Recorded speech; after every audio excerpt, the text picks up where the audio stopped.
MLA చేతుల మీదుగా doctor APJ Abdul Kalam Sarvekshan Samman జాతీయ అవార్డును Raftaar media Madanapalle correspondent Sham's అందుకున్నారు. జర్నలిజం రంగంలో ఆయన అంకితభావం, సమగ్రత మరియు విలువైన సహకారాన్ని గుర్తించి ఈ ప్రశంసా పత్రాన్ని అందించారు. సత్యం పట్ల ఆయన నిబద్ధత, బాధ్యతాయుతమైన నివేదిక మరియు ప్రజా అవగాహన ద్వారా శ్యామ్ జర్నలిజంలో వృత్తి నైపుణ్యం మరియు నైపుణ్యాన్ని నిరంతరం ప్రదర్శించారు.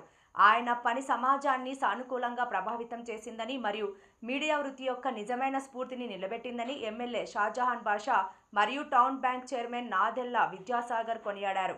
ఈ సందర్భంగా ఆయన ప్రయత్నాలను హృదయపూర్వకంగా అభినందించారు మరియు ఆయన పాత్రికేయ వృత్తిలో నిరంతర విజయం మరియు మరిన్ని విజయాలను సాధించాలని కోరుకున్నారు.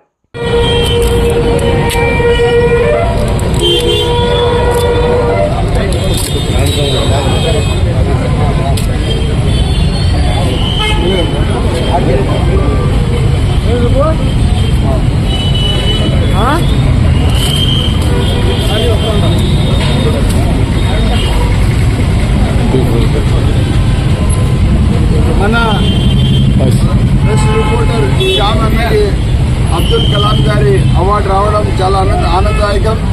ప్రతి ఒక్క మన కష్టపడే రిపోర్టర్లందరికీ రావాలని చెప్పి సవినయంగా కోరుకుంటూ, ఈ కష్టానికి ఎప్పుడు వృధా పోకుండా ఈ గుర్తింపు ఉండాలని చెప్పి ప్రతి ఒక్కరికి నేను ధన్యవాదాలు తెలుపుకుంటున్నాను. కలాం అవార్డు మన మిత్రులు పత్రికా రిపోర్టర్ శ్యామ్ గారికి రావడము, దీనికి ముఖ్య అతిథిగా మన గౌరవ శాసనసభ్యులు షాజహాన్ బాషా గారు, తనేరు జునైద్ గారు, అందరూ తెలుగుదేశం పార్టీ నాయకులు, ఈ వార్డు కౌన్సిలర్, ఎక్స్ కౌన్సిలర్ అందరూ పాల్గొని మహిళా నాయకులు అందరికీ కూడా ధన్యవాదాలు. శ్యామ్కు కాంగ్రెస్.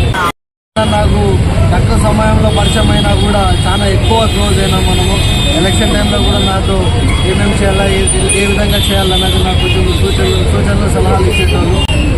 అదేవిధంగా ఈ సందర్భంగా నేను ఇంకో కోరుకునేది ఒకటి, పత్రికా మిత్రులు ఎవరైతే ఉన్నారో ప్రతి ఒక్కరికి ఇలాంటి అవార్డులు రావాలా, ఉన్నత స్థాయికి ఎదగల్లా, అదేవిధంగా వాళ్ళు చేసే కష్టానికి గుర్తింపు రావాలని చెప్పి సందర్భంగా తెలియజేస్తూ మా అన్న శ్యామ్ అన్న గారికి మనస్ఫూర్తిగా కంగ్రాచులేషన్స్ తెలుపుతున్నాను.